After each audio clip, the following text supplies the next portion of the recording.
Hello everyone, welcome to our YouTube channel CAPF mentor. आज के session में बात करने वाले हैं ज्योग्राफी के अनदर कुछ इंपॉर्टेंट क्वेश्चंस के बारे में। ये क्वेश्चंस जो हैं आपके क्लाइमेटोलॉजी से रिलेटेड रहने वाले हैं। क्लाइमेटोलॉजी जैसे कि आप जानते हैं ज्योग्राफी के अंदर ही एक मेजर ब्रांच देखने को मिलती है और इसके अंदर काफ़ी सारे इंपॉर्टेंट क्वेश्चंस आते हैं। क्लाइमेटोलॉजी आप मान के चलो कि जियोमॉर्फोलॉजी, क्लाइमेटोलॉजी, ओशनोग्राफी में से तीनों में से अगर मैं बात करूँ तो क्लाइमेटोलॉजी सबसे ज़्यादा इंपॉर्टेंट बनती है। वन ऑफ द रीजन इसका ये भी है क्योंकि क्लाइमेटोलॉजी के जो कंसेप्ट्स हैं वो आज के टाइम पे बहुत ज़्यादा इंपॉर्टेंट हो गए हैं, क्योंकि ग्लोबल वार्मिंग का दौर चल रहा है, क्लाइमेट चेंज हो रहा है। तो उस हिसाब से देखा जाए तो क्लाइमेटोलॉजी हमारे लिए जानना, समझना और उससे रिलेटेड जो टॉपिक्स हैं उनको जान पाना बहुत ज़्यादा ज़रूरी है। एग्जाम में भी इसीलिए ज़्यादातर क्वेश्चन जो है वो क्लाइमेटोलॉजी से देखने को मिलते हैं अगर पूरी वर्ल्ड ज्योग्राफी की बात करें तो। इसके अंदर अगर बात करें तो आपके बेसिक कुछ कंसेप्ट हो जाते हैं। उसके अलावा जो आपका साइक्लोन्स वगैरह हो गए, प्लानिटरी विंड्स हो गया, अदर विंड्स हो गया, उनके ऊपर फ्रंट्स हो गए, एयर मासेस हो गए, इनके ऊपर क्वेश्चंस आपको काफ़ी देखने को मिलते हैं। इसके अलावा पूरे वर्ल्ड में अगर कोई करंट में इवेंट चल रही हो जिसके अंदर क्लाइमेट में कुछ इम्पैक्ट पड़ रहा हो, कोई नई केस स्टडी आई हो, तो उनसे संबंधित भी क्वेश्चन देखने को मिलते हैं। अब जो बेसिकली ट्रेडिशनल जो क्वेश्चन है वो हम यहाँ पे डिस्कस कर रहे हैं। इसके अलावा जो करंट अफेयर से संबंधित क्वेश्चन होंगे वो आपको न्यूज़पेपर, मैगजीन्स उसके थ्रू भी पता लग जाएंगे और बाकी हम खुद भी कोशिश करेंगे कि आपको कुछ सेशंस ऐसे करवाए जाएं जिसके अंदर करंट अफेयर से रिलेटेड क्वेश्चंस करवाए जाएं। ठीक है, तो आज के सेशन की शुरुआत करेंगे। सबसे पहले अगर आप पहली बार इस चैनल पे आए हैं तो जरूर चैनल को सब्सक्राइब कीजिएगा, क्योंकि यहाँ पर हम सीपीएफ एग्जाम से पहले आपको 1000 क्वेश्चन करवाने की कोशिश कर रहे हैं, जिसमें ये 1000 प्लस क्वेश्चन जो है आपके एग्जाम में आपको हेल्प करेंगे। These are the question which are most expected in the examination, also these are the most important topics of the examination. तो शुरुआत करते हैं हम। सबसे पहले फर्स्ट क्वेश्चन थे, in a seismograph P waves recorded earlier than the S waves। पहली statement आपकी ये है। सेकंड स्टेटमेंट है, in P waves the individual particle vibrates to and from in the direction of the wave propagation, whereas in S waves the particles vibrate up down at right angles to the direction of the propagation। दो statements हैं आपकी। Which of the following statements given is are the correct. आपको ये बताना है दोनों में से करेक्ट स्टेटमेंट कौन सी है। देखो, इसको क्वेश्चन को समझने की कोशिश करते हैं। ये वैसे क्वेश्चन आपका अर्थक्वेक से आता है, जियोमॉर्फोलॉजी से। क्वेश्चन क्या कह रहा है कि इन अ सिस्मोग्राफ, सिस्मोग्राफ के बारे में आप जानते होंगे, ठीक है।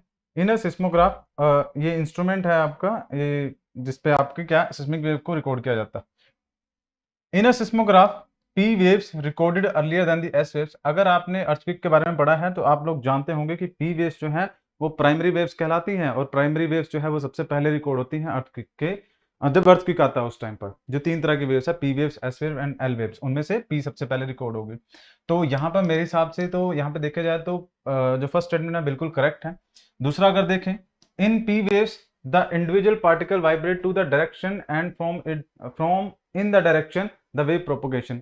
इसका मतलब क्या है कि P वेव्स में जो पार्टिकल्स की डायरेक्शन है ना, वो वही डायरेक्शन है जिस डायरेक्शन में वेव्स आगे मूव कर रही है।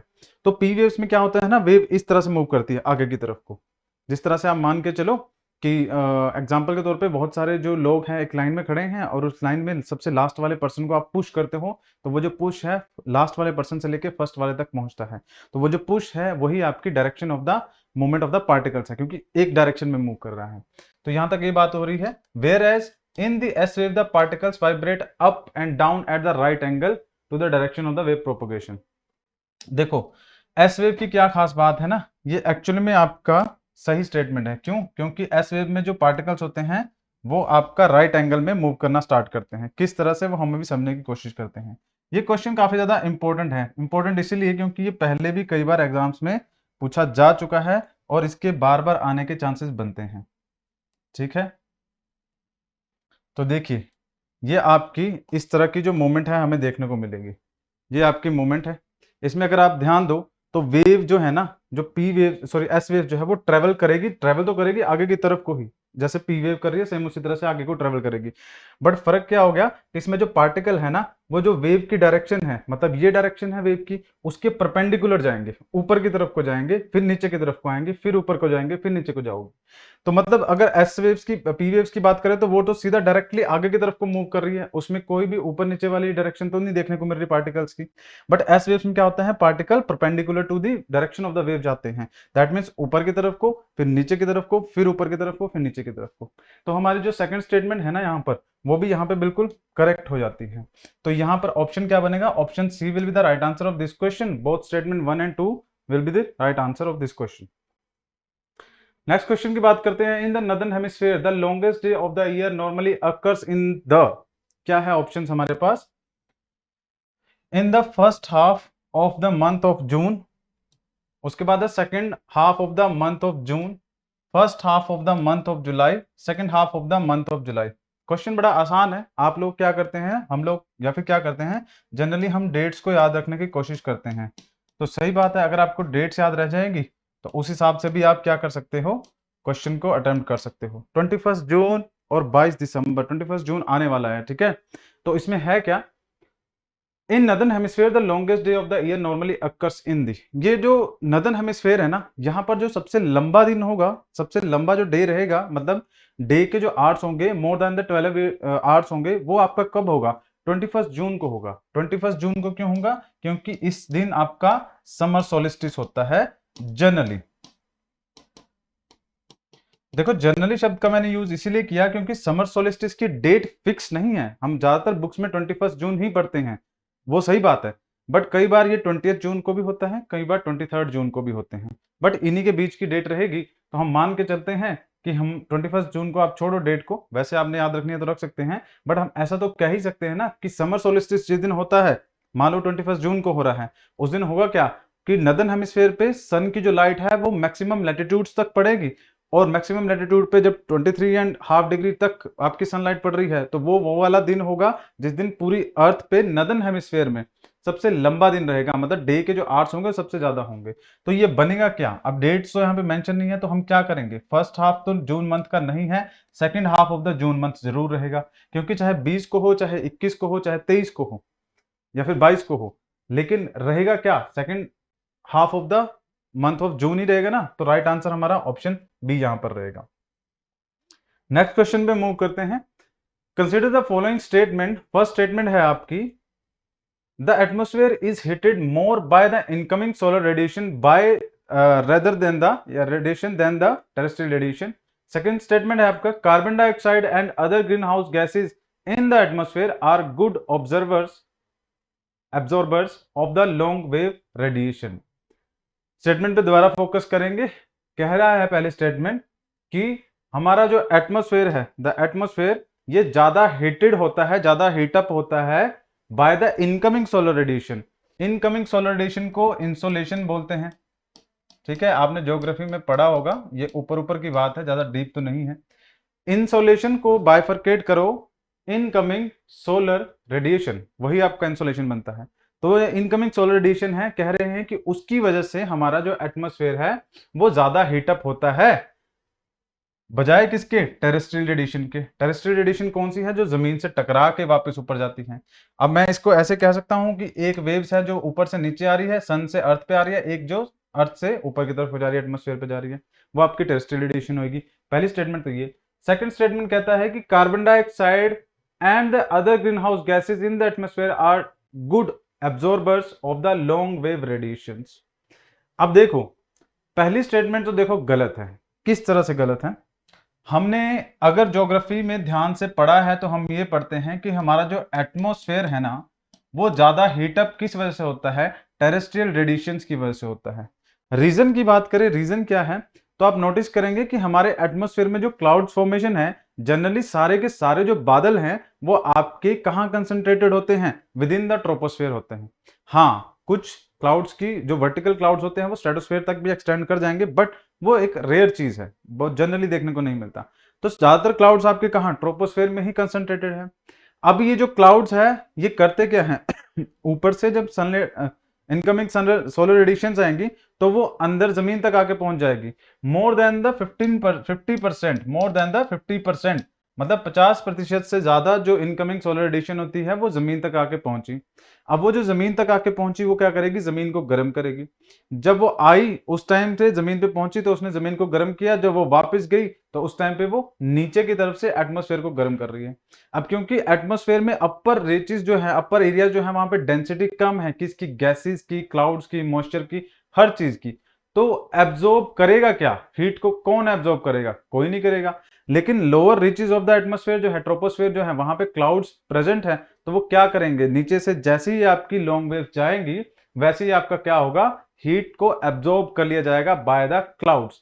और ये जो क्लाउड्स है ये तो एक फिनोमिना हो गया अलग से बात, बट यहाँ पे कार्बन डाइऑक्साइड का जिक्र भी कर रखा है।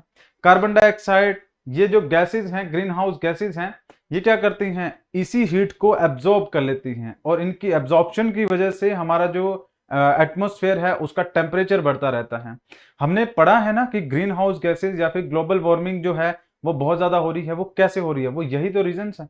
ठीक है। अब क्लाउड तो एक नेचुरल फिनोमिना हो गया, उसको तो रोका नहीं जा सकता, क्लाउड तो फॉर्मेशन होगी ही होगी, वो जितनी हीट एब्जॉर्ब करेंगे करेंगे वो अलग बात है, वो मुद्दा ही अलग है। बट हम लोग क्या कंट्रीब्यूट कर रहे हैं, हम लोग कार्बन डाइऑक्साइड और ये अदर ग्रीन हाउसेज गैसेज जो हैं वो उनको कंट्रीब्यूट कर रहे हैं, लाइक सीएफसी गैसेज जो हो गया, सीएफसी वगैरह हो गया, ये सारा क्या कर रहे हैं, ग्लोबल वार्मिंग को बढ़ा रहे हैं। तो सेकंड स्टेटमेंट जो है वो आपकी सही होगी। तो इसमें अगर देखा जाए तो हमारा राइट आंसर क्या होगा, बोथ स्टेटमेंट में से स्टेटमेंट 1 तो इनकरेक्ट है, तो both statement 1 and 2 are the correct नहीं होगा, statement 1 and 2 are correct but यही होगा, statement 1 is incorrect but statement 2 is the correct, ये लास्ट आंसर रहेगा ऑप्शन डी इस क्वेश्चन का। नेक्स्ट क्वेश्चन पे चलते हैं। देखो मैं आपको यहाँ पे जो वीडियोस के थ्रू समझा रहे हैं वो इस उम्मीद के साथ मैं आपको बता रहा हूँ कि आपने ज्योग्राफी पढ़ रखी होगी। हम यहाँ पे क्वेश्चन आंसर्स की प्रैक्टिस कर रहे हैं, किस तरह से क्वेश्चन आंसर्स आएंगे, क्योंकि जनरली स्टूडेंट्स की यही प्रॉब्लम होती है, पढ़ के तो चले जाएंगे बट टेस्ट सीरीज ज्वाइन नहीं करेंगे, क्वेश्चन आंसर्स को अटेम्प्ट नहीं करेंगे, प्रैक्टिस नहीं करेंगे, तो उस नॉलेज को आप एग्जैक्टली एग्जाम के टाइम पे ना वहां पे यूज नहीं कर पाते हो, क्योंकि नॉलेज होना एक अलग बात है, उसको सही टाइम पे सही जगह पे यूज कर पाना वो अलग बात है। तो ये प्रोसेस जो है ये उसी चीज में आपकी हेल्प करेगा। नेक्स्ट क्वेश्चन की बात करें, स्टेटमेंट 1 है, कंसीडर द फॉलोइंग स्टेटमेंट। आप एक्सपेक्ट कर सकते हो यूपीएससी से इसी तरह के क्वेश्चन एग्जैक्टली, क्योंकि क्वेश्चन का जो लेवल है वो आपका इसी तरह का टफ रहने वाला है, तो आप एक्सपेक्ट कर सकते हैं इसी तरह के आएंगे। स्टेटमेंट 1 जो है, thickness of the troposphere at the equator is much greater as compare to the poles, first statement. Statement 2 है, at the equator heat is transported to the great heights by the strong convectional current. दो statement है, आपको बताना है which of the following statement is correct in respect to the above statement, मतलब नीचे वाले answer में से कौन सा सही होगा। अब देखो पहली स्टेटमेंट के बारे में बात करें, thickness of the troposphere at the equator is much greater as compare to the poles. अगर आपने एटमॉस्फेयर वाला चैप्टर पढ़ा है तो उसमें हम स्टार्टिंग में जब layers composition of the atmosphere पढ़ने की शुरुआत करते हैं तब हम वहां पे पढ़ने लगते हैं कि भाई जो हमारा इक्वेटर जो है वहां पे ट्रोपोस्फेयर की हाइट ज्यादा देखने को मिलेगी as compare to the polar areas. Polar areas और ट्रॉपिकल इक्वेटोरियल एरिया में क्या डिफरेंस आ गया ट्रोपोस्फेयर में, पहली बात तो जो इक्वेटोरियल एरिया है, पहली स्टेटमेंट दोनों स्टेटमेंट यहाँ पे एक दूसरे के साथ कनेक्ट करती हुई नजर आ रही है, क्यों, हमने पहली स्टेटमेंट जो है वो करेक्ट मान ली है, ठीक है, पहली स्टेटमेंट करेक्ट है क्योंकि थिकनेस ऑफ द ट्रोपोस्फेयर जो है इक्वेटर पे ज्यादा होती है as compare to the polar areas, ये हम मान लेते हैं, पहले स्टेटमेंट सही है। अब हम ये जानने की कोशिश करते हैं कि क्या स्टेटमेंट सही भी, सेकंड भी सही है। At the equator heat is transported to the greater heights by the strong convectional currents, ये स्टेटमेंट भी सही है, और this is the correct explanation of the first statement कि ट्रोपोस्फेयर की हाइट जो है इक्वेटोरियल एरिया पे ज्यादा है, और क्यों ज्यादा है, क्योंकि इक्वेटोरियल एरिया पे हीट जो है वो ट्रांसपोर्ट होती है ग्रेट हाइट्स तक bye the strong convectional currents. अब ये स्ट्रॉन्ग कन्वेक्शनल करंट इसीलिए इक्वेटर पे ज्यादा है क्योंकि वहां पे सनलाइट स्ट्रेट पड़ती है। पोलर एरिया में तो ठंड है तो बिल्कुल फ्रिजिड रहेंगे, ठंडा रहेगा, टेम्परेचर कम रहेगा, तो जो ट्रोपोस्फेयर की लेयर है वो कन्फाइंड टू द ग्राउंड ही रहेगी ओनली, ज्यादा ऊपर तक नहीं जाएगी, ठीक है। क्योंकि हमने क्या पढ़ा है, हमने ये पढ़ा है कि जहां पर गर्मी टेम्परेचर ज्यादा होता है वहां पे एयर एक्सपेंड करती है, ग्रेटर हाइट तक पहुंचती है, और जहां पे टेम्परेचर कम होता है वहां पे जो एयर होती है वो कॉन्ट्रैक्ट करती है और जमीन पे ही रहती है। तो पहली स्टेटमेंट भी सही है, दूसरी स्टेटमेंट भी सही है, both statement are the correct and statement 2 explain the statement 1, तो ऑप्शन ए यहाँ पे करेक्ट होगा। देखो एक चीज ध्यान रखना एग्जामिनेशन के टाइम पे कि ये जो स्टेटमेंट है इनके ये तो आपने बता दी करेक्ट है कि नहीं है, इनकरेक्ट है कि नहीं है, बट ऑप्शन में जब टिक करने लगोगे ना तो ये जरूर ध्यान रखना कि क्या ये सेकंड स्टेटमेंट जो है पहली वाली स्टेटमेंट को एक्सप्लेन करती है कि नहीं करती है। अगर आपने कर दिया कि दोनों स्टेटमेंट इंडिपेंडेंटली करेक्ट है, एक तरह से देखा जाए करेक्ट है, बट ये सेकंड स्टेटमेंट तो पहली वाली को एक्सप्लेन कर रही है ना, तो ऑप्शंस में भी ध्यान रखिएगा कि आप कौन से ऑप्शन को टिक कर रहे हैं। मैंने कई बार कहा है कि क्वेश्चन से ज्यादा इंपॉर्टेंट उसके ऑप्शंस, आपको मतलब ये जो स्टेटमेंट वाले हैं उनमें ऑप्शन जो नीचे दिए गए ये ज्यादा इंपॉर्टेंट है, काफी कंफ्यूजिंग होते हैं। नेक्स्ट क्वेश्चन की बात करें, with reference to the water vapours which of the following statement is are correct. Water vapours के केस में कौन सी स्टेटमेंट आपके यहाँ पे करेक्ट देखने को मिलेगी। पहली स्टेटमेंट है it is a gas the amount of which decrease with the altitude. Second statement क्या है, it is its percentage is maximum at the pole. नीचे ऑप्शंस की बात करें, select the answer using the code given below, 1 2 और सी, both 1 and 2, और fourth होगा neither 1 and 2। ठीक है, तो देखो पहली स्टेटमेंट की बात करें, it is a gas the amount of which decreases with the altitude. देखो पहली स्टेटमेंट में ये चीज सही नजर आ रही है हमें, क्या कि जो जमीन है वहां से जैसे जैसे ऊपर उठना स्टार्ट करेंगे, तो हमने पिछले वाले की क्वेश्चन में पढ़ा कि जमीन से ऊपर उठते उठते हमारे जो गैसेस का कंसंट्रेशन है, हमारे जो एटमॉस्फेयर का कंसंट्रेशन है वो कम होता रहेगा, मतलब जमीन पे थिक रहेगा, जैसे जैसे ऊपर जाएंगे वो लाइट होता रहेगा। तो यहाँ पे पहली स्टेटमेंट तो सही नजर आ रही है कि जैसे जैसे एल्टीट्यूड एल्टीट्यूड मतलब हाइट बढ़ेगी वैसे वैसे कंसंट्रेशन कम होएगा।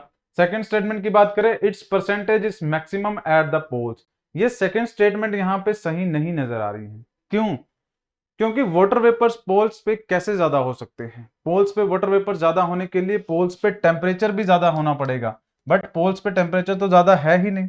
तो अगर टेम्परेचर ज्यादा नहीं है दैट मीन्स इवेपोरेशन ज्यादा नहीं होगी, इवेपोरेशन ज्यादा नहीं होगी तो मतलब कि एटमॉस्फेयर में वाटर वेपर ज्यादा देखने को नहीं मिलेंगे। तो इसका मतलब क्या है कि स्टेटमेंट 1 ही ओनली करेक्ट होगा, स्टेटमेंट 2 करेक्ट नहीं होगी। परसेंटेज इज मैक्सिमम नहीं at the pole, percentage is maximum at the equatorial area not the polar areas. तो ओनली फर्स्ट स्टेटमेंट हमारे यहाँ पे करेक्ट होती हुई नजर आ रही है। नेक्स्ट क्वेश्चन की बात करें, with reference to the Coriolis force which of the following statement are correct. Coriolis force के बारे में आप जानते हैं, बिकॉज हमारी अर्थ रोटेट कर रही है उसकी वजह से एक फोर्स जनरेट होती है जिसको कोरियोलिस फोर्स कहा जाता है, जो कि सारी चीजों को जो नदन हेमिस्फेयर में है उनको राइट की तरफ डिफ्लेक्ट करती हैं, सदर्न हेमिस्फेयर वाली चीजों को लेफ्ट की तरफ डिफ्लेक्ट करती हैं। ये नॉर्मल चीज है। तो क्वेश्चन हमारा क्या कहता है कि कोरियोलिस फोर्स से रिलेटेड कौन सी स्टेटमेंट यहाँ पे करेक्ट है। पहली statement, it increases with increases in the wind velocity. Second है आपकी, it is maximum at the poles and it is absent at the equator. देखो it increases with the increase in the wind velocity, पहली statement यहां पर बिल्कुल सही है। आप ना कोरियोलिस फोर्स का हिसाब किताब ऐसा है कि अर्थ घूम रही है तो फोर्स जनरेट हो रही है, अगर कोई चीज स्लो मूव कर रही है उसके ऊपर कोरियोलिस फोर्स का इंपैक्ट भी कम होगा, अगर कोई चीज फास्ट मूव कर रही है तो उसके ऊपर कोरियोलिस फोर्स का इंपैक्ट भी ज्यादा बढ़ेगा। तो पहली स्टेटमेंट हमारी यहां पर सही हो जाएगी, क्योंकि विंड की वेलोसिटी जितनी ज्यादा होगी उतनी ज्यादा ये आपको फील होगी या ज्यादा होगी। सेकंड स्टेटमेंट की बात करें, it is maximum at the poles and it is absent at the equator. Equator में याद कीजिए हमने क्या पढ़ा है, ये आपका इक्वेटर है, ये आपका पोलर एरिया है। जब आप इक्वेटर पे देखते हो तो आपकी विंड जब हम ड्रॉ करते हैं ना कुछ इस तरह से हम ड्रॉ करते हैं, ठीक है, और जब हम यहां पे ड्रॉ करते हैं तो विंड की डायरेक्शन इस तरह से ड्रॉ करते हैं। तो सेकंड स्टेटमेंट की अगर बात करें तो यहां पर सेकंड स्टेटमेंट बिल्कुल सही नजर आ जाएगी। किस तरह से, जो आपका पोलर एरिया है वहां पर जो कोरियोलिस फोर्स है वो आपकी मैक्सिमम होएगी, और जो इक्वेटर होगा वहां पे आपकी जो कोरियोलिस फोर्स होएगी वो आपकी एब्सेंट रहेगी या फिर मिनिमम होएगी, बहुत कम रहेगी। तो ये दो दो स्टेटमेंट है, increase with the increase in the velocity पहली और सेकंड स्टेटमेंट दोनों आपकी सही है। तो option C will be the right answer of this question, both statement 1 and 2। Next question के बारे में बात करते हैं। Consider the following statement. Statement 1, the soil in tropical rain forest is rich in nutrients. The soil in the tropical rain forest is rich in the nutrients. Second statement है the high temperature and the moisture of the tropical rain forest cause dead organic matter in the soil to decompose quickly। तो पहली statement पे ध्यान देते हैं, फिर second पे आएंगे। ठीक है, पहली स्टेटमेंट कह रही है कि जो सोइल होती है, ट्रॉपिकल रेन फॉरेस्ट वाला जो हिस्सा होता है वहां पर वो रिच इन द न्यूट्रिएंट्स होती हैं। तो पहली स्टेटमेंट तो आपकी गलत है, मैं बताऊंगा किस तरह से गलत है। सेकंड स्टेटमेंट की बात करें, the high temperature and moisture of the tropical rain forest causes the dead and organic matter in the soil to decompose quickly। Second statement आपकी सही है। अब पहली स्टेटमेंट सही क्यों नहीं है? देखो, ट्रॉपिकल रेन फॉरेस्ट वो वाला हिस्सा हो गया। इंडिया के कंटेक्स्ट में बात करें तो ये वो वाला हिस्सा है जहां पे वेस्टर्न घाट आपको नजर आते हैं। पूरे वर्ल्ड के कंटेक्स्ट में बात करें तो आपका ट्रॉपिकल एरिया कौन सा होगा? ट्रॉपिकल, ट्रॉपिक ऑफ कैंसर और कैप्रिकॉर्न के बीच वाला हिस्सा जहां पे रेनफॉल बहुत ज्यादा होती है, उसी को रेन फॉरेस्ट कह रहे हैं। तो सेंट्रल अमेरिका, उसके बाद आपका जो अफ्रीका का पार्ट हो गया वो, और हमारे इंडिया की बात करें तो वहां पे वेस्टर्न घाट जो हो गए वो, वहां पर जो ट्रॉपिकल रेन फॉरेस्ट है वो रिच इन द न्यूट्रिएंट्स नहीं होते हैं। रीजन ये कि जिस हिस्से में बारिश बहुत ज्यादा होती है ना, बारिश होने की वजह से क्या होता है, जितने भी न्यूट्रिएंट्स होते हैं सॉइल के अंदर वो पानी के साथ फ्लो कर लेते हैं, पानी के साथ बह जाएंगे और सॉइल जो है न्यूट्रिएंट लेस या फिर उसमें कम न्यूट्रिएंट्स देखने को मिलेंगे। तो हमारी पहली स्टेटमेंट तो यहाँ पे सही नहीं होती है, यहाँ पे कम न्यूट्रिएंट्स देखने को मिलते हैं क्योंकि बहुत ज्यादा बारिश की वजह से वो बह जाते हैं। सेकंड स्टेटमेंट की बात करूं मैं अगर, the high temperature and the moisture of the tropical rain forest causes dead organic matter in the soil to decompose quickly, ये स्टेटमेंट सही है। किस तरह से सही है? ट्रॉपिकल एरिया की खास बात क्या, हाई टेम्परेचर होता है और मॉइस्चर भी ज्यादा होता है। तो मॉइस्चर के बारे में आप क्या जानते हो टेम्परेचर के बारे में, कि किसी भी चीज को बहुत जल्दी डिकम्पोज करने में हेल्प करता है। अगर मॉइस्चर भी ज्यादा होगा और उसके साथ साथ आपका हीट भी ज्यादा होगी, तो दोनों चीजें यहाँ पे देखने को मिल रही हैं, जिसकी वजह से क्या होता है, ट्रॉपिकल रेन फॉरेस्ट वाले एरिया में डेड ऑर्गेनिक मैटर बहुत जल्दी से डिकम्पोज हो जाते हैं। ठीक है, अब आंसर्स की बात करें, विच of the following is the correct. पहली और सेकंड स्टेटमेंट दोनों करेक्ट है बट इंडिपेंडेंटली करेक्ट है, आपस में एक दूसरे के साथ लिंक्ड आपको यही नजर नहीं आएंगे। सॉरी, पहली स्टेटमेंट करेक्ट नहीं है, सेकंड स्टेटमेंट करेक्ट है। तो आपका आंसर क्या होगा? Statement 1 is the incorrect but the statement 2 is the correct. Option D will be the right answer of this question. चलते हैं आगे। नेक्स्ट क्वेश्चन है, high clouds primarily reflect the solar radiation and cool the surface of the earth.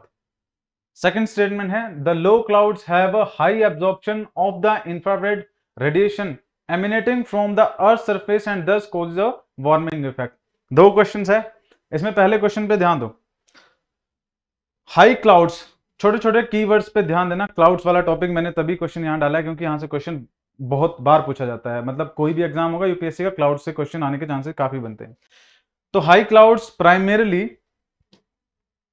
Reflect solar radiation and cool the surface of the अर्थ। ठीक है, high clouds वाली statement ये पहले सही नहीं है। क्यों सही नहीं है? क्योंकि जो हाई क्लाउड होंगे ना, ध्यान दो, हाई क्लाउड मैंने बोला कि जनरली आपको लो क्लाउड्स ही देखने को मिलते हैं जो थिक होते हैं। हाई क्लाउड जाएंगे, बिल्कुल जाएंगे, बट उनकी जो थिकनेस है, उनकी जो डेंसिटी होगी वो कम होगी, वो लाइटर क्लाउड्स होंगे। तो इस वजह से लाइटर क्लाउड होने की वजह से, डेंसिटी कम होने की वजह से, वो जो क्लाउड्स है उनके अंदर से इजीली सनरेज पेनिट्रेट करके नीचे आ जाती हैं। तो इजीली अगर पेनिट्रेट करके नीचे आ जाएंगी तो वो रिफ्लेक्ट तो नहीं कर पाएंगे, तो सोलर रेडिएशन को रिफ्लेक्ट नहीं कर पाएंगे। हाँ, इसी की जगह अगर लो क्लाउड्स लिखा होता तो ये स्टेटमेंट सही होती, बट इन्होंने हाई क्लाउड लिख रखा है, दैट्स व्हाई ये स्टेटमेंट आपकी सही नहीं होती है। सेकंड स्टेटमेंट की बात करें, low clouds have high absorption of infrared radiation emanating from the earth surface thus cause a warming effect. तो लो क्लाउड्स की खास बात क्या? लो क्लाउड्स का मैंने एग्जांपल आपको थोड़ी देर पहले भी दिया कि नीचे से आपकी जो रेज हैं वो ऊपर की तरफ को जाएंगी, तो यहां से जो रेडिएशन, टेरेस्ट्रियल रेडिएशन ऊपर की तरफ को जाएंगे, उससे होगा क्या, ये क्लाउड्स क्या करेंगे। पहले तो आप एक बात ध्यान रखिएगा, जब हमारा एटमॉस्फेयर हीटअप होता है, हमने पिछले क्वेश्चन में बात की कि ऊपर से नहीं होगा, इनकमिंग सोलर रेडिएशन से कम होगा comparatively to the terrestrial radiation. तो नीचे से जो जा रही है उससे ज्यादा होगा। अब जो नीचे से जा रही है वो होगा क्या, नीचे टेरेस्ट्रियल रेडिएशन है, ऊपर की तरफ को जाएगी, ऊपर जाएंगे, जैसे ही उठने लगेंगी वहां पे उनको क्लाउड्स मिल जाएंगे। अब ये जो थिक क्लाउड्स हैं, क्योंकि लो हाइट्स पे जो क्लाउड्स होंगे ना, लो क्लाउड्स जिनको बोला जाता है, वो ज्यादा थिक होते हैं, ज्यादा मोटे होते हैं, ज्यादा डेंसिटी होती है, ज्यादा सन की जो रेडिएशन है उनको रोक सकते हैं। तो जो लो क्लाउड्स है ना, उनका हाई एब्जॉर्प्शन रेट होता है of the infrared radiation emanating from the earth surface, दस कोज अ वार्मिंग इफेक्ट, जिसकी वजह से हमारी अर्थ जो है वो वार्म रहती है। हमने पिछले क्वेश्चन में भी बात की थी ये बात। तो हम क्या कहेंगे, सेकंड स्टेटमेंट ही सही है ओनली, फर्स्ट स्टेटमेंट सही नहीं है। ठीक, आगे बढ़ते हैं। नेक्स्ट क्वेश्चन है आपका, consider the following statement, jet streams, important question, important topic, याद रखिएगा। क्लाइमेटोलॉजी से एक सेशन और कंडक्ट करेंगे, पॉसिबिलिटी हुई तो एक और करेंगे, उसके अंदर क्वेश्चन सारे इंपॉर्टेंट डिस्कस करेंगे। मैंने बात की थी ना आपसे कि जो जो इंपॉर्टेंट टॉपिक्स है लाइक पॉलिटी या ज्योग्राफी, हिस्ट्री, जो भी इंपॉर्टेंट टॉपिक बनेंगे इनमें से, उसके ऊपर 2-2 3-3 सेशन करवाए जाएंगे। तो हम कोशिश कर रहे हैं उसी तरह से 2-2 3-3 सेशन करवाने के। पॉलिटी की वीडियो आप देख सकते हैं हमारे चैनल पे, आपको ऑलरेडी अपलोडेड हो चुकी है। उसमें फंडामेंटल राइट्स के ऊपर मेरे ख्याल से 2 सेशन हो चुके हैं। कोशिश करेंगे उसके ऊपर एक और सेशन करने की। तो उस 3 सेशन के अंदर बात करें, 45 क्वेश्चंस हो जाएंगे आपके फंडामेंटल राइट्स के। सेम उसी तरह से क्लाइमेटोलॉजी की बात करें तो इसके ऊपर भी 3 सेशंस होंगे, तो 45 क्वेश्चंस यहाँ पे क्लाइमेटोलॉजी से आ जाएंगे। अगर उस 45 क्वेश्चन में से आपको 2 क्वेश्चंस भी आ जाते हैं या टॉपिक ही द्वारा आ जाता है तो भी बहुत बढ़िया बात है। ठीक है, तो देखो पहली स्टेटमेंट आपकी क्या रहेगी, jet streams occurs in the northern hemisphere only. Second statement है only some cyclones developed an eye. या third statement, temperature inside the eye of a cyclone in nearly 10 degree Celsius lesser than that of the surroundings. उसके बाद है which of the following statement given above is the correct statement. UPSC के बारे में एक खास बात ध्यान रखिएगा, जहां पर वो ये नंबर डालने स्टार्ट कर देती है ना, जिस क्वेश्चन में उन्होंने नंबर डालने स्टार्ट कर दिए, आप मान के चलो वो क्वेश्चन उस टाइम पे आसान नहीं रह गया। वो उस क्वेश्चन से आपको थोड़ा सा इन्फ्लुएंस करने की कोशिश कर रहे हैं, आपको थोड़ा सा प्रेशर आपके ऊपर डालने की कोशिश कर रहे हैं उस क्वेश्चन के थ्रू। वरना यहाँ पे नंबर जो फैक्चुअल इंफॉर्मेशन है उसके ऊपर बात करना, खेलना कोई अच्छी चीज नहीं है। मतलब नंबर तो आप जानते हैं नंबर किसे याद रहते हैं, बट जब वो नंबर डाल रहे हैं यहाँ पे तो पॉसिबिलिटी जरूर बनती है कि वो आपके दिमाग को मैनिपुलेट करने की कोशिश कर रहे हैं इस नंबर के थ्रू, कि आप इस नंबर को पढ़ो और आपको लगे कि स्पेसिफिकली नंबर मेंशन कर रखा है, दैट मींस दी ये स्टेटमेंट करेक्ट होनी चाहिए। बट ऐसा नहीं है, एटलीस्ट इस क्वेश्चन के केस में नहीं है। तो आप जहां पर नंबर मेंशन कर दिया ना उन्होंने, वहां पर ज्यादा उस क्वेश्चन के ऊपर कंसंट्रेट करेंगे, क्योंकि वो नंबर जो आपसे मिस्टेक करवाने के चांसेस बढ़ा देता है। तो पहले स्टेटमेंट की अगर मैं बात करूं, jet streams occur in the northern hemisphere only, ये स्टेटमेंट तो इनकरेक्ट है। जेट स्ट्रीम्स के बारे में हम क्या जानते हैं, जेट स्ट्रीम आपकी both northern and southern hemisphere में आपकी ओरिजिनेट होगी। ठीक है, नॉर्थ में भी होगी, साउथ में भी होगी। हमने पढ़ा था ना कि यहां पर जो विंड है ऊपर उठ के सबसाइड करती है, यहां से भी ऊपर उठेगी सबसाइड करेगी। तो ये जो ट्रॉपिकल एरिया के आसपास वाला हिस्सा हुआ, वहां पे होगा क्या, वहां पर विंड्स नीचे सबसाइड करती है। बट जब विंड नीचे सबसाइड कर रही है तो some part of the winds जो है वो यहाँ पे एटमॉस्फेयर में भी रह जाता है, और वो एटमॉस्फेयर में जो विंड ऊपर हायर एल्टीट्यूड्स पे रहेगी वो बाद में जिस डायरेक्शन में अर्थ घूम रही है उसी डायरेक्शन में मूव करना स्टार्ट कर देती है। तो यहां पर भी घूम रही है, यहां पर भी घूम रही है, ये आपकी सब ट्रॉपिकल जेट स्ट्रीम हो जाएगी। इसके बाद उसके ऊपर भी आती है सब पोलर जेट स्ट्रीम, ठीक है, तो वो आपकी ऊपर आ जाएगी। खैर हमारी स्टेटमेंट जो थी उसके हिसाब से क्या है, ये कह रहे थे नदर्न हेमिस्फीयर, तो सही नहीं है ना, नदर्न सदन में भी है, नदन में भी है, तो ये स्टेटमेंट गलत हो जाती है। उसके बाद सेकंड स्टेटमेंट है, ये स्टेटमेंट बड़ी आसान है वैसे तो, अगर आपने कभी पढ़ी हो और लॉजिक पता हो, बट अगर नहीं पढ़ी है तो आपको लगेगा कि स्टेटमेंट सही नहीं है। Only some cyclones develop an eye, हमने क्या पढ़ा, ट्रॉपिकल साइक्लोन, टेम्परेट साइक्लोन, सब में आई डेवलप होती है, ये सो वो सारी बातें पढ़ ली। बट आपको ये चीज जरूर ध्यान रखना है कि सभी साइक्लोन्स में आई डेवलप नहीं होती है। ऐसा जरूरी नहीं है कि सभी टेम्परेट साइक्लोन्स में आई डेवलप हो, ठीक है। तो इसलिए ये स्टेटमेंट आपकी सही बनती है, ओनली सम साइक्लोन्स। हाँ ये बात जरूर है कि मेजॉरिटी ऑफ द साइक्लोन्स में आपको आई देखने को मिलेगी, अगर मैं टेम्परेट और ट्रॉपिकल दोनों को इकट्ठा करके बात करूं। लेकिन हाँ कुछ कुछ साइक्लोन्स ऐसे जरूर होते हैं जहां पे आई डेवलप नहीं होती। तो सेकंड स्टेटमेंट हमारी सही है। थर्ड स्टेटमेंट की बात करूं तो temperature inside the eye of a cyclone is nearly 10 degree laser than that of the surroundings, कि चारों तरफ से उसके जो आई का टेम्परेचर होगा वो 10 डिग्री सेल्सियस कम होगा। अब ये तो बड़ी बेसिक सी स्टेटमेंट है ना, क्योंकि हमने क्या पढ़ा, आई ऑफ द साइक्लोन हमेशा वार्म रहेगी, वहां पे हमेशा लो प्रेशर रहेगा in comparison to the surroundings area. तो जिस जगह पे लो प्रेशर एरिया पड़ रहा है दैट मींस उसका टेम्परेचर ज्यादा है सराउंडिंग एरिया से, तो 10% लेसर तो किसी हालत में हो ही नहीं सकता, ठीक है। तो ये स्टेटमेंट भी आपकी गलत है। तो आंसर क्या बनेगा इसका, ओनली सी स्टेटमेंट जो है सही रहेगी, सी आंसर सही रहेगा, ओनली 2 जो है इसका राइट आंसर हमें देखने को मिलेगा। नेक्स्ट क्वेश्चन की अगर यहां से बात करें तो नेक्स्ट क्वेश्चन है आपका, why are dew drops not formed on a cloudy night. ध्यान दीजिएगा, सवाल है कि ड्यू ड्रॉप्स आपकी क्यों फॉर्म नहीं होती है क्लाउडी नाइट में। तो ड्यू ड्रॉप्स और ड्यू पॉइंट के बारे में आपको बताता हूं। ड्यू पॉइंट क्या होगा, जब आपका एटमॉस्फेयर के अंदर जितना भी पानी है, जब वो आपका कन्वर्ट हो जाता है एटमॉस्फेयर के अंदर जो पानी आपका गैसेस फॉर्म में, जब वो कन्वर्ट हो जाता है पानी के अंदर लिक्विड फॉर्म में, तो जिस टेम्परेचर पे वो कन्वर्ट होगा उसको ड्यू पॉइंट बोला जाएगा, और वो जो बूंदे बनेगी, ड्रॉप्स बनेंगे, उनको ड्यू ड्रॉप्स कहा जाएगा। तो क्वेश्चन है, why are dew drops not formed on a cloudy night. ठीक है, जिस दिन बादल होंगे ना आपके आसमान में, उस दिन आपके ड्यू ड्रॉप्स फॉर्म नहीं होगी। क्या रीजन है उसका? पहली बात तो ड्यू ड्रॉप्स में आप ये याद रखिएगा कि टेम्परेचर जो है ना आपका, वो क्या करना चाहिए। टेम्परेचर आपका, अगर मान लीजिए जो आपका वाटर है वो आपका गैसियस फॉर्म में है, तो वो क्या होगा, अगर वाटर गैसियस फॉर्म में होगा तो वो आपका कन्वर्ट होगा लिक्विड फॉर्म में। और जो आपका वाटर गैसियस फॉर्म में है, अगर उसको लिक्विड में कन्वर्ट करना होगा तो हमें क्या चाहिए, टेम्परेचर में ड्रॉप चाहिए, मतलब टेम्परेचर गिरना चाहिए। ठीक है, टेम्परेचर कम होगा तभी तो ड्यू ड्रॉप बनेगा, क्योंकि गैस से लिक्विड में आएगा तो टेम्परेचर कम होना चाहिए। तो ऑप्शन ए की अगर मैं बात करूं, clouds absorb the radiation release from the earth surface. अगर अर्थ सरफेस, इस स्टेटमेंट को आप फिलहाल के लिए छोड़ो, क्योंकि कह रहा है कि cloud absorb the radiation release from the earth surface, ये अलग बात होगी। Cloud reflect the back the earth radiation, ये statement. The earth surface would have low temperature on the cloudy night, अगर लो टेम्परेचर होगा तो वो लिक्विड में कैसे कन्वर्ट होगा, तो ये स्टेटमेंट भी रहने दो। Cloud deflect the blowing wind to the ground level, ये स्टेटमेंट भी आपकी रिलेट नहीं कर पाते हैं। यहां पर आपके सिर्फ और सिर्फ बी स्टेटमेंट ही है जो हमारे क्वेश्चन से रिलेट कर पा रही हैं। वो कह रहे हैं कि ड्यू ड्रॉप क्यों नहीं बनती है, और यहां पे ये कह रहे हैं कि क्लाउड जब होंगे आसमान में, उस टाइम पे क्या होगा, आपका जो जितना भी टेरेस्ट्रियल रेडिएशन गई नीचे से जमीन से ऊपर की तरफ, क्लाउड से टकराएंगी फिर नीचे आ जाएगी। दैट मींस अर्थ का टेम्परेचर जो है वो कम हो ही नहीं पाएगा, हमारे एटमॉस्फेयर का टेम्परेचर कम हो ही नहीं पाएगा। और टेम्परेचर कम हो ही नहीं पा रहा तो ये वाली कंडीशन हम अचीव नहीं कर पा रहे, क्योंकि टेम्परेचर कम होगा तभी ड्यू ड्रॉप्स की फॉर्मेशन होगी। तो क्लाउडी नाइट में जितने भी टेरेस्ट्रियल रेडिएशन होती है वो क्लाउड से टकरा के दोबारा रिफ्लेक्ट बैक हो जाती है, जिसकी वजह से ड्यू ड्रॉप्स की फॉर्मेशन नहीं हो पाती है। तो ऑप्शन बी जो है इसका राइट आंसर रहेगा। नेक्स्ट बात करें, consider the following statement, the wind which blow between 30 degree north and 60 degree south latitudes throughout the years are known as the westerly. Second statement की बात करें, the moist air masses that cause winter rains in the northern western region of India are part of the westerlies. दो statement है, पहली statement तो देखो आप यहाँ पे इनकरेक्ट नजर आ रही है। क्यों? क्योंकि क्या कह रहे हैं, 30 डिग्री नॉर्थ से 60 डिग्री साउथ, ये तो कोई हिसाब किताब नहीं बना। 30 डिग्री से लेके 30 डिग्री नॉर्थ से लेके 30 डिग्री साउथ लिखा होता तब भी बात बनती। ठीक है, क्योंकि प्लैनेटरी विंड्स में हम क्या पढ़ते हैं, वो पैटर्न जो नॉर्थ में फॉलो हो रहा है वही सेम पैटर्न साउथ में फॉलो हो रहा है।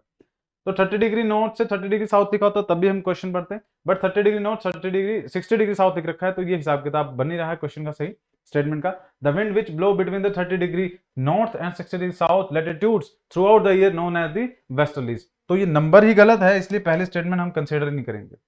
उसके बाद the most air masses that causes the winter rains in the north western region of the India as part of the westerlies, ये आपकी स्टेटमेंट हमें सही नजर आ रही है। हम जानते हैं इंडिया के अंदर जो बारिश होती है उसके 3-4 रीजन क्या हो गए, एक तो मानसून हो गया, दूसरा आपका ट्रॉपिकल साइक्लोन जो डेवलप होते हैं, तीसरा आपका हो गया वेस्टर्ली डिस्टर्बेंसेस। बाकी जो आपकी कन्वेक्शनल रेनफॉल है वो अलग हिसाब किताब है। तो वेस्टर्ली डिस्टर्बेंसेस या फिर वेस्टर्ली रेनफॉल कहाँ होती है, आपके north western region of the India में देखने को मिलती है। Most air masses that causes the winter rains, winter मतलब सर्दियों में रेन्स जो होती हैं वो आपकी north western region of the India में होती है। किसकी वजह से? वेस्टर्लीज की वजह से। ये वेस्टर्लीज करती क्या है, सर्दियों में आपका जो मिड मेडिटेरेनियन जो सी होता है उसका temperature comparatively to the other European countries, आपका जो जर्मनी हो गया, फ्रांस हो गया, आसपास के जितने भी कंट्रीज हैं उनके कंपैरिजन में मेडिटेरेनियन सी का टेम्परेचर ज्यादा देखने को मिलेगा। अब वो ज्यादा टेम्परेचर क्या करता है, वहां से विंड राइज करेगी और वहां से जो वेस्टर्लीज विंड चल रही है हमारे इंडिया की तरफ को, वो सारा मॉइस्चर लेके आएंगी और विंटर्स के टाइम पे हमारे इंडिया में बारिश करेंगी। तो सेकंड स्टेटमेंट यहां पे सही नजर आती है, फर्स्ट स्टेटमेंट हमारी सही नहीं है। ओके, नेक्स्ट बात करें, normally the temperature decreases with the increasing in height from the earth surface because, ये बात तो सही है कि आपका टेम्परेचर आपका डिक्रीज होता है। कैसे? उसको बोलते हैं नॉर्मल लैब स्टेट, जो कि कहता है कि हर एक किलोमीटर पे 6.5 डिग्री सेल्सियस टेम्परेचर कम हो जाता है। ये नॉर्मल लैब स्टेट है। नॉर्मल लैब स्टेट का मतलब कि नॉर्मली इस तरह से होता है, बट जब आप अदर अदर कंसेप्ट पढ़ेंगे, टेम्परेचर इन्वर्जन वगैरह ये सब चीजें, तब पता लगेगा कि हर जगह ये चीज अप्लाई नहीं होती, बट नॉर्मली ये होती है, तो इसलिए normal lapse rate. The temperature can be heated upwards only from the earth surface, there is more moisture in the upper atmosphere, the air is less dense in the upper atmosphere. तो क्या कह रहे हैं, the temperature decreases with the increase in the height from the earth surface. सही बात है पहली, but होता क्यों है, नॉर्मली ऐसा होता क्यों है? Because temperature can be heated upwards only from the earth surface. Second statement, there is a more moisture in the upper atmosphere. देखो सेकंड स्टेटमेंट तो आप निकाल दो, क्योंकि सेकंड स्टेटमेंट सही नहीं है, क्योंकि अपर एटमोस्फेयर में ज्यादा मॉइस्चर नहीं होगा, लोअर में ही होगा। The air is less dense in the upper atmosphere, ये आपकी स्टेटमेंट सही है। तो यहां पर आपका जो राइट आंसर रहेगा क्या रहेगा, 1 और 3 रहेगा। क्यों? क्योंकि एटमोस्फेयर नीचे से ऊपर की तरफ को गर्म होता है, ना कि ऊपर से नीचे की तरफ को। तो अपवर्ड ऊपर की तरफ को गर्म होता है, अर्थ सरफेस से ऊपर की तरफ को, इसलिए टेम्परेचर सबसे ज्यादा नीचे रहेगा। उसके बाद सोर्स ऑफ द हीट जो है वो अर्थ है, हमारी जमीन है, तो वहां से ऊपर ऊपर उठेंगे, तो इसलिए आपका टेम्परेचर जो है वो डिक्रीज होएगा जैसे हाइट बढ़ेगी। साथ के साथ में हमारा जो एयर है वो लेस डेंस होती है अपर एटमोस्फेयर में। जब एयर ही लेस डेंस है ऊपर, तो वो एटमोस्फेयर को टेम्परेचर को होल्ड कैसे करेगी? तो नीचे जहां पे डेंस एयर है वो ज्यादा होल्ड करके रखेगी टेम्परेचर को। तो स्टेटमेंट 1 और 3 सही है, तो ऑप्शन सी आपका रहेगा 1 और 3 correct answer of this question. Okay, so ये सारे इंपॉर्टेंट क्वेश्चन थे जो हमने क्लाइमेटोलॉजी से समझे। क्लाइमेटोलॉजी कंसेप्ट बड़ा इंटरेस्टिंग है, समझने में थोड़ा टाइम लगता है, टाइम कंज्यूमिंग है, बट स्टिल आपका क्योंकि इंटरेस्टिंग है और टाइम कंज्यूमिंग है, समझने में दिमाग लगता है, तो यहाँ से क्वेश्चन आने के चांसेस बनते हैं। आई होप आपको चीजें समझ में आई होगी। किस तरह का कोई डाउट है, कोई सजेशंस हैं, तो आप कमेंट सेक्शन में जरूर कमेंट कर सकते हैं। अगर आप चैनल पे पहली बार आए हैं तो आप लोगों के लिए इन्फॉर्मेशन कि ये इस चैनल पे आपको सीएपीएफ एग्जाम से पहले 1000 प्लस क्वेश्चन करवाए जाएंगे हर सब्जेक्ट के। तो अगर आप चैनल पे पहली बार आए हैं तो चैनल को सब्सक्राइब कीजिएगा, इस वीडियो को ज्यादा से ज्यादा शेयर कीजिएगा, ताकि आने वाले टाइम में ज्यादा जितने भी एस्पिरेंट्स हैं उन तक के इन्फॉर्मेशन पहुंच पाए। हमारा टारगेट है कि जिस तरह से आपका एग्जाम आ रहा है उस तरह से हम आपकी प्रिपरेशन करवा पाए, और बदले में आपसे हमें सिर्फ एक ही चीज चाहिए कि हमारा जो चैनल है उसको आप थोड़ा सा ग्रो करने में हेल्प करें। क्योंकि चैनल ग्रो करेगा तो ज्यादा से ज्यादा एस्पिरेंट्स तक पहुंच पाएगा, और जो हम यहाँ पे कोशिश कर रहे हैं उस कोशिश से ज्यादा कुछ बेनिफिट जो है वो एस्पिरेंट्स को मिल पाएगा। This is the sole purpose of this videos. तो आप हमारे चैनल को सब्सक्राइब कीजिए, शेयर कीजिए। अगली बार मिलेंगे नए टॉपिक के साथ, नए क्वेश्चंस के साथ। तब तक के लिए धन्यवाद।